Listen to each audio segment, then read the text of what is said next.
بسم اللہ الرحمن الرحیم۔ محترم ناظرین السلام علیکم۔ آج میں اللہ سبحانہ تعالیٰ کا نام الحکیم لے کر آپ کی خدمت میں حاضر ہوئی ہوں۔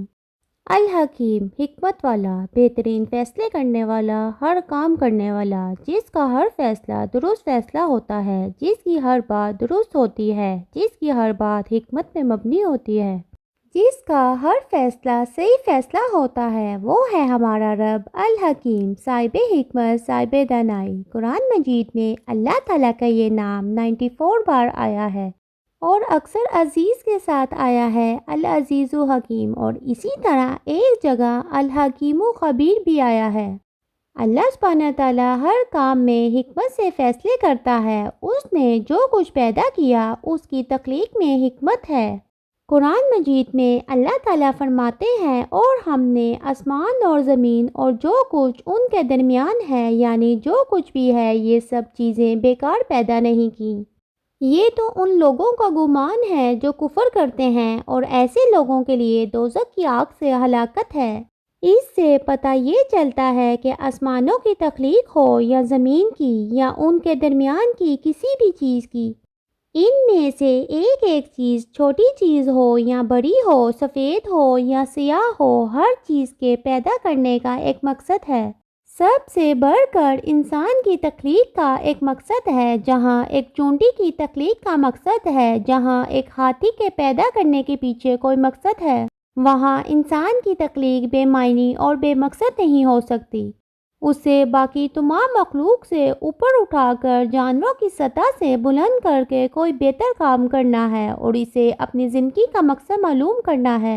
اللہ تعالیٰ نے انسان کی تخلیق میں ایک بہت بڑا مقصد رکھا ہے۔ وہ مقصد ہے کہ انسان اپنی عقل سے کام لیتے ہوئے اللہ تعالیٰ کی نشانیوں پہ غور کرتے ہوئے اللہ تعالیٰ کی اطاعت اور فرمانبرداری کرے اور اپنے رب کو پائے۔ اللہ تعالیٰ نے جو کچھ پیدا کیا وہ ایک حکمت پر مبنی ہے، ایک مصلحت کے تحت ہے، اور عقل مند لوگ اس مصلحت کو پا لیتے ہیں اور وہ پکار اٹھتے ہیں۔ وہ اللہ کو اٹھتے بیٹھتے لیٹتے یاد کرتے ہیں اور زمین و آسمان کی تخلیق میں غور و فکر کرتے ہیں اور کہتے ہیں، اے رب، تو نے یہ سب کچھ بیکار پیدا نہیں کیا، بے مقصد نہیں ہو سکتا، اس کے پیچھے کوئی حکمت، کوئی مصلحت کار فرما ہے۔ اور وہ اس نتیجے پر پہنچ جاتے ہیں کہ یہ سب کچھ ایک عظیم ہستی کا پیدا کردہ ہے، اور جب ان کے دل میں اللہ کی عظمت آتی ہے تو پھر وہ اسی کے آگے جھک جاتے ہیں، اسی کی عبادت کرتے ہیں۔ ان کے اندر کسی قسم کا تکبر نہیں ہوتا۔ تو حقیقت یہ ہے کہ الحکیم رب نے زمین و آسمان کی ہر چیز ایک مقصد کے تحت پیدا کی۔ قرآن مجید میں اللہ تعالیٰ فرماتے ہیں، بلا شبہ آسمان و زمین میں ایمان لانے والوں کے لیے کئی ایک نشانیاں ہیں، اور تمہاری اور ان جانوروں کی پیدائش میں بھی جو اس نے زمین میں پھیلا رکھے ہیں، یقین کرنے والوں کے لیے اس میں نشانیاں ہیں، نیز رات اور دن کے عدل بدل کے آنے میں، اور اللہ نے جو آسمان سے رزق نازل فرمایا، پھر اس زمین کو مرنے کے بعد زندہ کر دیا، اور ہواؤں کی گردش میں ان لوگوں کے لیے بہت سی نشانیاں ہیں جو عقل سے کام لیتے ہیں۔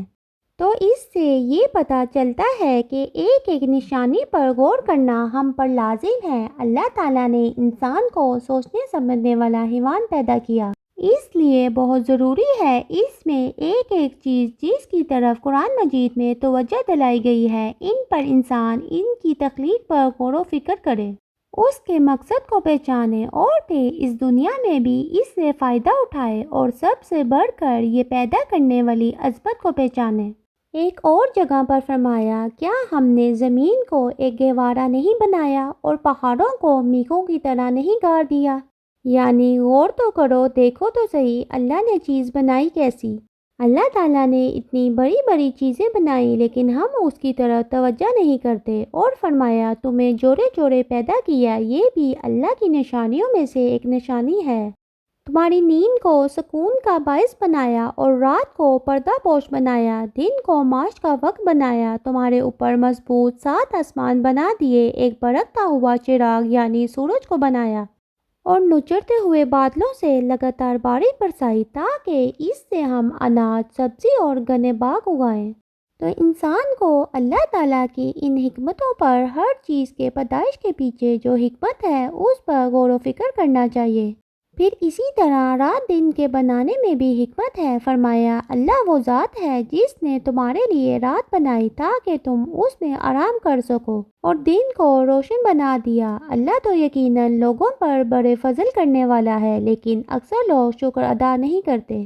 یعنی نیند اللہ تعالیٰ کی نعمتوں میں سے کتنی بڑی نعمت ہے۔ ان لوگوں سے پوچھیں جو رات کو سو نہیں سکتے، کسی تکلیف پریشانی میں ان کی راتیں گزرتی ہیں۔ تو اس لیے جو لوگ اس نعمت سے مالا مال ہیں انہیں اپنے رب کا شکر ادا کرنا چاہیے۔ اور پھر حقیقت یہ ہے کہ سونے کے بعد انسان دوبارہ ایک نئی زندگی لے کر تر و تازہ ہو کر اٹھتا ہے۔ پھر اسی طرح اللہ تعالیٰ نے ستاروں کے پیدا کرنے کی حکمت بھی بتائی کہ آسمان پر جو چراغ جگمگا رہے ہیں اسے بیکار نہیں لگا دیے گئے۔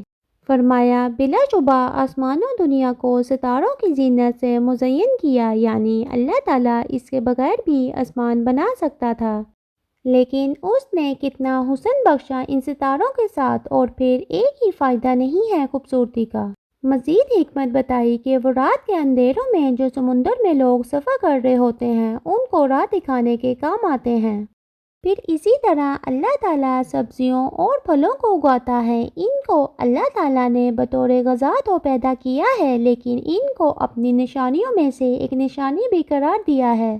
اور حقیقت یہ کہ غور کریں تو مٹی کے پیڑ سے کیا کچھ نکلتا چلا جا رہا ہے۔ مٹی کو کھول کر دیکھیں تو وہ خوشبو نہیں ہوتی جو پھل میں آ چکی ہوتی ہے، وہ رنگ وہاں نظر نہیں آتا جو پھلوں اور پتوں کے اندر نظر آتا ہے، وہ ذائقہ مٹی کے اندر کہیں نہیں ملتا جو پھلوں کے اندر پیدا ہو جاتا ہے۔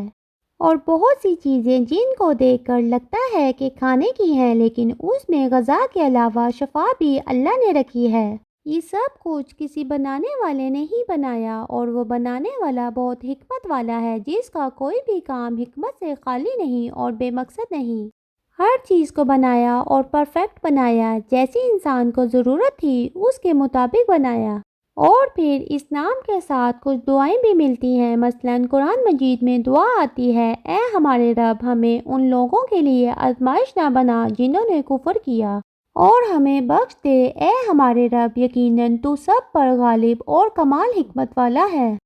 پھر اسی طرح حضرت ابراہیم علیہ السلام کی دعا بھی ملتی ہے، اے ہمارے رب ان میں ایک رسول مبعوث فرما جو انہی میں سے ہو، وہ ان کے سامنے تیری آیات کی تلاوت کریں، انہیں کتاب حکمت کی تعلیم دے اور ان کو پاکیزہ بنا دے، بلا شبہ تو غالب اور حکمت والا ہے۔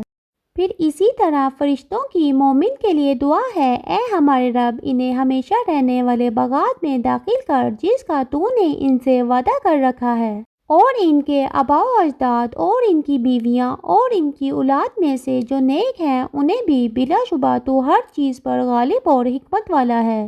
تو اللہ سبحانہ تعالیٰ کے اس نام کے ساتھ اللہ سے حکمت بھی مانگنی چاہیے اور اچھا انجام بھی، اور اسی طرح حکمت ملنے کی دعا کرنی چاہیے جیسے ابراہیم علیہ السلام دعا کیا کرتے تھے، اے میرے رب مجھے حکمت عطا کر دے اور مجھے صالح لوگوں میں شامل کر دے۔ تو اللہ تعالیٰ سے دعا ہے کہ وہ الحکیم رب ہمیں حکمت عطا کرے اور ہمیں باقی اپنی تمام زندگی میں حکمت سے کام لینے کی توفیق عطا کر دے، کیونکہ جس کو حکمت مل گئی اس کو خیر کثیر مل گئی۔